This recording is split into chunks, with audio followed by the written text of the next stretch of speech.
Shalom saudara terkasih, sangat berbahagia dapat berjumpa dan bersekutu dengan Anda para pendengar.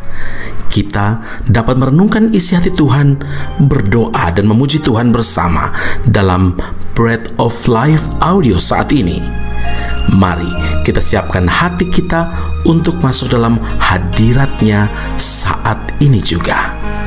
Tuhan Yesus mengasihi Anda dan siap memberkati Anda. Aku datang dan ku bersujud di hadapan-Mu. Ku rasakan indah hadirat-Mu.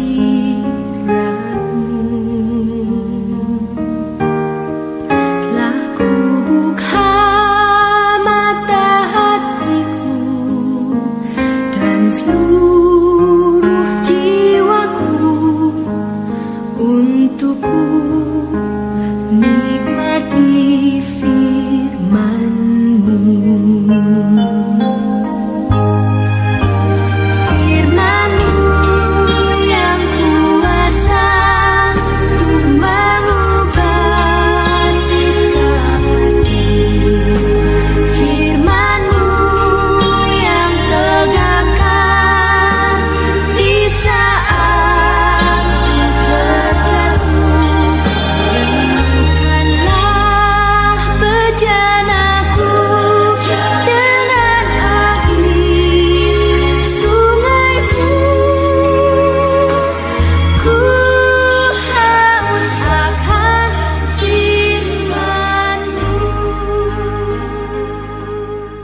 Korintus 11 ayat yang kedua, sebab aku cemburu kepada kamu dengan cemburu ilahi, karena aku telah mempertunangkan kamu kepada satu laki-laki untuk membawa kamu sebagai perawan suci kepada Kristus. Saudara yang terkasih, bagaimana perasaan saudara jika pacar atau couple Anda, suami atau istri kita tertarik kepada orang lain atau menjalin hubungan secara tersembunyi dengan orang lain? Kita pasti terbakar rasa cemburu, bukan? Mendengar kata cemburu, pasti kita akan menilainya sebagai sesuatu yang negatif, karena makna konotasi dari cemburu adalah iri hati. Tapi kepada jemaat di Korintus, Paulus mengatakan tentang kecemburuan ilahi. Sebagai orang-orang yang telah diselamatkan, mereka telah dipertunangkan dengan Kristus. Karena itu, dituntut kesetiaan secara mutlak. Jangan sampai mereka mendua hati dan tidak lagi setia kepada Tuhan. Firman Allah menegaskan, janganlah engkau sujud menyembah kepada Allah lain, karena Tuhan yang namanya cemburuan adalah Allah yang cemburu. Keluaran 34 ayat 14. Ayat ini jelas menyatakan bahwa Allah kita adalah Allah yang cemburu, yang tidak ingin saudara dan saya sebagai milik kesayangannya dimiliki oleh yang lain. Nah, kata cemburu di sini bukan berarti iri hati, karena cemburu yang memiliki arti iri hati biasanya disertai dengan sebuah tindakan mengambil milik orang lain karena ia tidak memilikinya. Saudaraku, dalam Yakobus 4 ayat 4 hingga ayat yang kelima dinyatakan bahwa Roh Allah yang ditempatkan dalam hati kita memiliki sifat cemburu. Karena itu kita harus menjaga perasaan Tuhan. Seringkali kita tidak sadar bahwa apa yang kita lakukan selama ini telah menduakan hati Tuhan dan membuat Tuhan cemburu. Yakobus 4 ayat 4 tertulis, tidakkah kamu tahu bahwa persahabatan dengan dunia adalah permusuhan dengan Allah? Jadi barang siapa hendak menjadi sahabat dunia ini, ia menjadikan dirinya musuh Allah. Jangan sampai saudara, roh yang ada di dalam kita cemburu oleh karena kita bersahabat dengan dunia ini. Hati kita mulai condong, mulai terarah kepada perkara-perkara dunia, melekat pada perkara-perkara materi, kesenangan daging, sehingga ibadah mulai terabaikan. Saat teduh sering kita tunda-tunda karena mulai letih, sibuk dan sebagainya, saudara. Dan akhirnya Tuhan tidak lagi menjadi prioritas utama dalam hidup kita. Saudara, hari ini kita diingatkan untuk tidak melakukan hal-hal yang akan membangkitkan Tuhan cemburu. Tuhan sangat mengasihi kita. Bahkan Tuhan rela mengorbankan nyawanya bagi kita. Masakan kita berpaling? Masakan kita mengabaikan begitu saja dan lebih mengasihi dunia ini? Karena itu saudara, supaya Tuhan tidak cemburu, marilah kita hidup berpadanan dengan Injil Tuhan dan melayani Dia dengan kesungguhan hati. Amin. Mari kita berdoa. Bapa Surgawi, kami berterima kasih untuk teguran firman Allah hari ini. Engkau mengingatkan dan bahkan menegur kami supaya kami menyadari bahwa ketika kami menomorduakan Tuhan, kami mengabaikan perjumpaan dengan Tuhan, dan bahkan kami menunda-nunda waktu. Bahkan kami lebih mengutamakan perkara-perkara dunia dan kesenangan daging dibandingkan dengan melayani Tuhan. Tuhan ingatkan dan nyatakan bahwa Engkau Allah Tuhan yang cemburu adanya. Engkau tidak menginginkan kami sebagai milik kesayangan-Mu dimiliki oleh yang lain. Karena Tuhan Yesus, kami mohon ampun atas dosa dan kesalahan kami. Pelanggaran kami ini kami tidak mau ulangi lagi, karena kami tidak mau mendua hati. Tapi prioritas hidup kami yaitu hidup berpadanan dengan firman-Mu dan melayani Engkau dengan kesungguhan hati. Semua puji, hormat, kemuliaan bagi Allah yang hidup. Dalam Kristus Yesus Tuhan dan Juru Selamat kami berdoa dan mengucap syukur kepada Bapa di surga. Haleluya. Amin. Tuhan Yesus memberkati Anda. Sampai jumpa. Keep on growing and never give up. Yang terutama di dalam hidup ini, meninggikan nama Yesus. Yang terutama di dalam hidup ini, memuliakan namanya. Haleluya, haleluya.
masih punya Tuhan, punya pengharapan.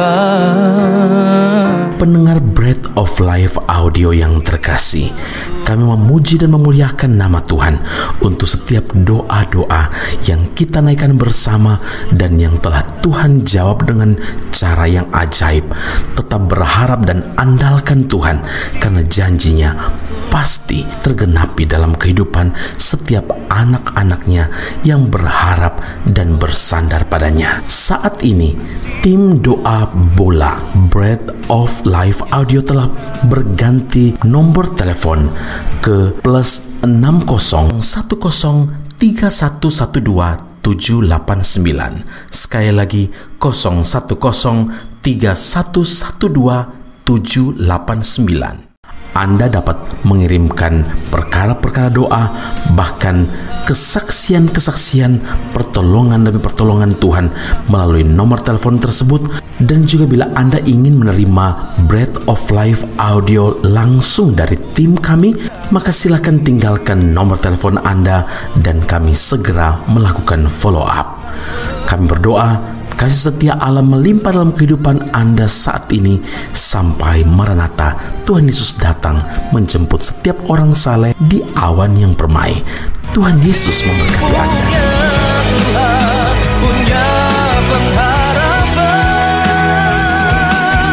aku tetap beriman.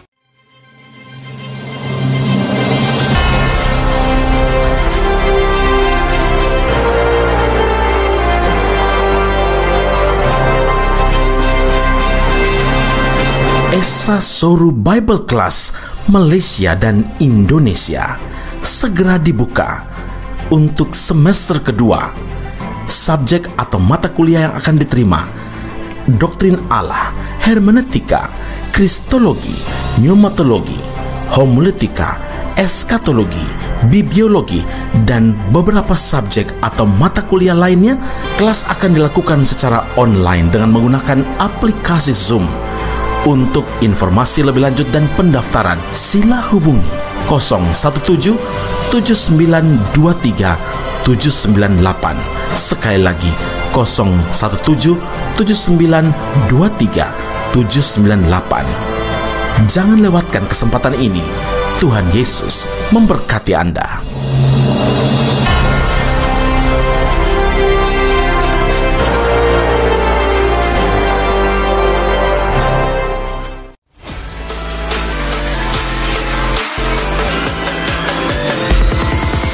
Informasi menarik bagi Anda, saudara-saudari yang terkasih, yang rindu memperdalam pemahaman seputar Alkitab. Esra Soru Bible Class atau ESBC membuka kelas khusus, yakni pengenalan Perjanjian Lama. Dalam kelas ini, Anda akan diajak untuk mempelajari lebih dalam berbagai hal seputar kitab-kitab dalam Perjanjian Lama, mulai dari kitab Kejadian hingga kitab Maleakhi, dengan pengajar Pendeta Esra Soru. Kelas akan dilaksanakan secara online dengan menggunakan aplikasi Zoom setiap hari Rabu malam pada pukul 7 malam waktu Indonesia Barat atau pukul 8 waktu Malaysia. Bagi Anda yang berminat, sila hubungi +60 17 7923 798. Sekali lagi +60 17 7923 798. Sampai jumpa di kelas Esra Soru Bible Class khusus pengenalan Perjanjian Lama. Tuhan Yesus memberkati.